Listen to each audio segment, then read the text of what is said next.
Olá, fakes! Tudo bem com vocês? O vídeo de hoje vai ser um pouquinho diferente. Eu me presenteei com um presentinho de Natal aqui, e vocês sabem como é que é a vida de adulto, né? O capitalismo me obrigou a me dar um presente e, por consequência, eu tenho que vir aqui trabalhar para pagar ele. Então lá vamos nós pro meu reviewzinho do Oculus Quest 2. Eu já aviso que vai ser um review um pouquinho diferente, porque ao invés de jogar alguma coisa, eu vou aproveitar o hype do filme novo da Netflix, o Não Olhe Pra Cima, para assistir ele com óculos de realidade virtual e fazer um mini reviewzinho do filme e também da experiência com óculos. Aliás, eu quero trazer mais vídeos sobre experiência com realidade virtual, além dos games, que já estão bem populares. Por isso, o foco aqui nesse vídeo hoje vai ser assistir o filme e tentar comparar a experiência de ver um filme pelo óculos versus uma TV normal ou até mesmo um cinema.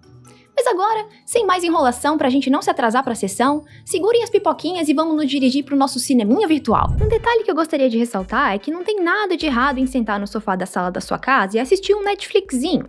Talvez tenha umas crianças correndo e gritando em volta de você, ou então muita luz do ambiente na tela da TV, fazendo ela refletir igual a um espelho. Mas mesmo assim, em geral, é muito bom. Então por que você literalmente amarraria um telefone na sua cara e se desligaria do resto do mundo para entrar numa sala de estar virtual? Bom, porque por aqui não tem distrações. Aqui na realidade virtual nós temos um ambiente agradável, tranquilo, com direito a robô aspirador e tudo, mesmo que não faça o mínimo sentido. E até agora, o maior benefício que eu tô vendo aqui é o fato de ser algo que dificulta bastante as distrações externas. Vulgo pegar o celular para olhar a notificação a cada 2 minutos. Não importa qual filme é, ou até mesmo se é o último episódio de uma série que eu gosto. Na batalha ali pela minha atenção, a segunda opção de tela sempre vence. A bosta do super hábito de olhar as notificações do celular em busca da próxima injeçãozinha de dopamina sempre prevalece. Outra coisa que eu também achei interessante por aqui, talvez por causa da minha miopia, é a possibilidade de aumentar ou então diminuir a tela. Ajustar a distância em relação a você, enfim, dá pra deixar tudo bem confortável pros seus olhinhos. Eu fico imaginando tudo isso aqui sendo empregado diretamente à indústria do cinema, o quanto que isso pode ser uma solução ou então mais um grande problema pra eles, porque pra quem é amante do cinema, essa experiência aqui pode ser muito boa.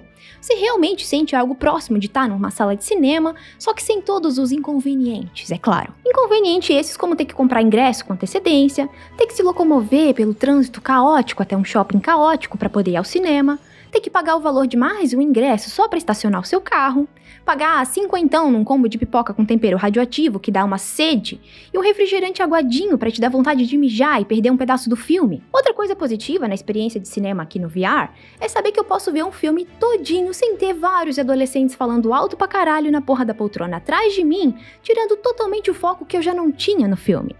Eu tenho certeza que o VR teria evitado que esse pobre casal aqui, tivesse que jogar spray de pimenta nos adolescentes que interromperam a experiência cinematográfica deles. Claro que eu não posso deixar de mencionar que o óculos é caro, tá custando na casa dos R$3.000, mas se você pensar que nele você tem uma TV do tamanho que você quiser, praticamente um celular com acesso a site, aplicativo, experiências, jogos e outras coisinhas, até que o preço aí não é tão fora da realidade. Pelo menos não para quem tem um cartão de crédito com limite e esteja disposto a estourar ele para garantir o seu VRzinho. Agora vamos voltar para a realidade e ser prático aqui, porque é hora dos pontos negativos que eu encontrei na experiência.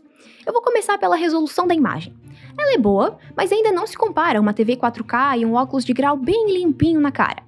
Dá pra assistir qualquer filme e ter uma experiência até que bem impressionante, mas a questão da qualidade de imagem ainda tem bastante espaço para melhoria. O segundo ponto negativo para mim seria a possibilidade quase iminente de enjoo e tontura durante e após a sessão de cineminha. Aliás, eu até recomendo fortemente que vocês tenham sempre à mão um pote para pipoca e o outro pote para as gorfadas, porque na sua casa é você mesmo quem vai limpar. Eu, pessoalmente, não me senti enjoada mexendo e consumindo o filme no VR, mas algum dos meus maridos acabou dando uma enjoadinha.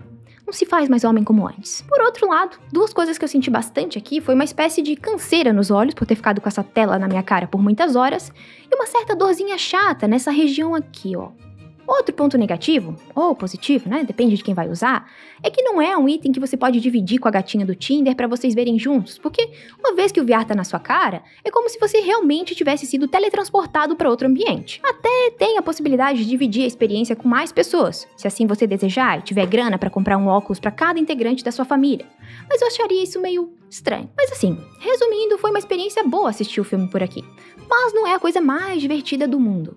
Ainda. Porque eu confesso que eu tô ansiosa pra chegar a hora de ter a opção de interagir com os filmes no VR. Tipo aquele programa interativo lá do Bear Grylls na Netflix, que você vai tomando as decisões por ele. Vulgo fazendo ele enfiar a mão num formigueiro só pra ver ele se fuder. Então, o céu vai ser o limite quando essas experiências aí chegarem à realidade virtual. A opção de manipular a história e meio que participar dos filmes como um personagem ativo pode levar a indústria do cinema para um patamar totalmente novo. E o ponto que mais se destacou positivamente para mim, aqui nessa experiência toda de assistir o filme por aqui, não é nem o fato de eu ter assistido o filme do início ao fim sem interrupção, e sim o fato de eu ter conseguido ficar imersa no filme, a ponto de ter uma sensação muito boa de não ter perdido nenhum detalhezinho importante. Eu imagino que eu valorize bastante isso porque eu tenho TDAH, que é transtorno do déficit de atenção com hiperatividade, caso você não tenha esse registro no seu algoritmo ainda. E o VR facilitou bastante nessa questão de prestar atenção aos detalhes, porque com certeza não ter pra onde fugir ajudou muito. Então tá aprovado. Não sei se eu vou adotar isso como a minha principal forma de ver filme, mas não foi uma experiência ruim. Agora vamos ao mini review do filme. Eu já adianto que tem spoiler, então se não viu ainda e quer manter o clima de suspense, a partir desse momento aqui é por sua conta e risco. Tá avisado. Fazendo um resumão, basicamente no filme Não Olhe Pra Cima, nós temos uma rocha. Não, uma rocha não, uma montanha gigante inteira vindo em direção à Terra, prestes a colocar um fim nessa nossa tão sofrida e catastrófica espécie chamada Homo sapiens sapiens. O diretor desse filme é o Adam McKay, que fez Vice e A Grande Aposta, que são dois filmes que eu diria que são ok. E nesse novo filme dele, os personagens principais do enredo ali são dois cientistas que são interpretados pela Jennifer Lawrence e pelo Leonardo DiCaprio. E a Jennifer acaba descobrindo que tem um cometa em rota de colidir com a Terra e avisa o professor dela, que é o Leonardo, que faz uns cálculos lá e descobre que eles estão fodidos e que o cometa vai bater na Terra dali 6 meses. Depois da grande e catastrófica descoberta, os dois tentaram avisar o governo. Eles até que conseguiram uma reunião com a presidente dos Estados Unidos e o filho dela, só que a partir desse momento ali eu comecei a sacar que esse filme era bem comunistinha e esquerdalha. O diretor, junto com aquele Leonardo DiCaprio, sim, aquele mesmo que estava atacando fogo na Amazônia esses tempos atrás. Daí entra em contato com o Leonardo DiCaprio, e então o Leonardo DiCaprio doa $500 mil para essa ONG. Uma parte foi para o pessoal que estava tocando fogo. Tá certo, Leonardo DiCaprio, pô, você tá colaborando aí com a queimada na Amazônia, pô, você não dá. Então, esses dois aí tentaram fazer a presidente ali no filme parecer o Trump, tipo uma referência ao presidente mesmo. Só que o personagem ficou tão caricato, tão burro e tão ignorante que ficou mais parecendo o Bolsonaro do que outra coisa. Tudo isso como uma certa tentativa de desmerecer o nosso presidente, eu tenho certeza. Malditos marxistas. E se já não bastasse isso, eles também colocaram o filho do nosso presidente no filme. Claro que de uma forma caricata que não faz jus à realidade. O personagem, filho da presidente, que é interpretado pelo Jonah Hill, é um negacionista do caralho que quer se meter em tudo e interferir nas decisões da mãe dele, vulgo presidente dos Estados Unidos. Mas qualquer semelhança com a nossa realidade aqui é mera coincidência. Bem que o Flávio Bolsonaro falou que a Netflix estava fazendo uma série sobre o pai dele mesmo, né? Ele só errou no detalhe que foi um filme e não uma série, mas está dentro da margem de erro permitida pela pseudociência. O engraçado e interessante é que esse filme passa a imagem de que o presidente dos Estados Unidos, na verdade, não tem tanto poder assim. E quanto mais o filme avança, mais ele reforça isso e mostra que o poder real está na mão de um empresário da Big Tech que se acha um visionário. É óbvio que esse bilionário retratado pelo filme, encontra nesse cometa uma possibilidade de fazer graninha minerando o bendito. Então ele vende para a presidente essa ideia de que, ao invés de mudar a rota do asteroide para não colidir com a Terra, que era o plano de ação inicial, seria melhor e mais lucrativo explodir ele em pedacinhos para extrair os recursos minerais que valeriam trilhões de dólares. Tudo isso usando a tecnologia mais avançada que ele tinha disponível. E então a presidente obedece essa sugestão aí. E o personagem do Léo DiCaprio, que no começo estava lutando para que a sociedade fosse informada da situação real do planeta, acaba se iludindo e se deixando levar pela fama e pela pressão que rola quando ele vira uma espécie de guru científico do fim do mundo para o governo. Assim, ele também acaba caindo no papo do bilionário, mesmo que não acreditando 100%. E só para fazer um adendo aqui, um aspecto interessante do filme é como o diretor retrata a forma como as cientistas mulheres são tratadas. Porque enquanto o Léo era o gostosão, inteligente salvador da pátria para a mídia, a Jennifer, que foi quem descobriu o cometa e manteve as convicções dela, foi tida como louca e histérica, o que também não condiz com a nossa realidade. O DiCaprio acabou se corrompendo, até traiu a esposa dele com uma jornalista e depois acabou se arrependendo de ter traído a ciência, no caso, porque de trair a mulher dele eu não sei se ele se arrependeu mesmo ou só acabou ficando sem opção e voltou pra ela no fim do filme. Mas, no que se refere a trair a ciência, ele realmente se arrependeu e surtou durante um programa ao vivo e gritou várias verdades por lá.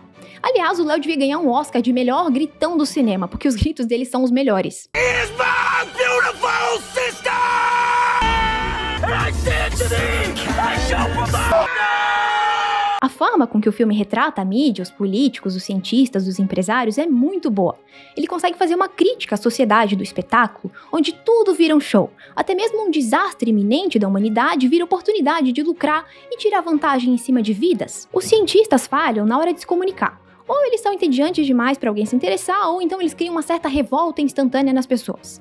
A mídia só se interessa por clique e acaba desviando a atenção das pessoas para coisas importantíssimas, como o término de namoro de famosos, social media, em vez de ficar noticiando o fim do mundo. Os políticos obedecem grandes empresários para conseguir se manter no poder, ao invés de se preocupar com o futuro do planeta, e alguns grandes empresários espremem cada graninha de lucro que uma desgraça pode oferecer. Também não tem nada similar com a nossa realidade. Não que esse seja um filme espetacular, tem alguns cortes mal feitos, tem umas piadas exageradas, umas cenas que são montadas para forçar você a entender certos detalhes, fazendo perder um pouco da sutileza de deixar você ligar os pontos sozinho. O que talvez seja proposital, isso de deixar as coisas mais escancaradas para atingir um público maior e tentar fazer com que até os negacionistas entendam quem que era o alvo da crítica nesse filme ali. Coisa que eu já adianto que falhou miseravelmente. Mesmo deixando praticamente tudo desenhado e forçando as cenas óbvias, tem gente no Twitter que consegue concluir tudo ao contrário, mesmo indo contra o que o diretor e o elenco disseram sobre o objetivo do filme. Não é difícil de entender a proposta do filme, que é satirizar a situação atual de negacionismo da teoria do aquecimento global, que é amplamente aceita no meio científico e tem se demonstrado algo bem palpável. O Não Olhe Pra Cima também mostra como pode ser desastroso polarizar os debates sobre tudo quanto é pauta, ou simplesmente ignorar certos fatos ali até que a morte esteja na nossa cara. Literalmente, aí nesse caso. Acho que esse filme aí conseguiu retratar bem o que tá acontecendo no mundo hoje em dia. Alguns negam os fatos, outros fogem da realidade para buscar algo reconfortante, seja em forma de palavra dita por um político que tá na cara que tá mentindo e mesmo assim as pessoas acreditam, ou até mesmo se entupindo de alguma dorguinha aí para tornar a existência individual em meio a esse caos todo um pouquinho mais suportável. Mesmo o filme tendo uma boa crítica por trás e um orçamento gigante com diversos nomes famosos no elenco, ele conseguiu a façanha de se tornar um pouquinho tedioso e em alguns momentos até meio sem graça. Parece que o diretor e o roteirista se preocuparam mais em colocar o máximo de crítica social possível no filme, sem se importar se isso funcionaria ou não. Então a minha nota pra esse filme aí é 3 de 5. Mas é isso aí, eu recomendo esse filme porque é um bom filme pra passar um tempinho e também de bônus refletir que talvez o problema não sejamos nós, o povão, e sim a mídia, as grandes corporações e o nosso sistema político. Ou seja, os idiotas pra quem a gente escolhe dar poder. Eu agradeço muito por assistirem, eu vou ficando por aqui e até logo.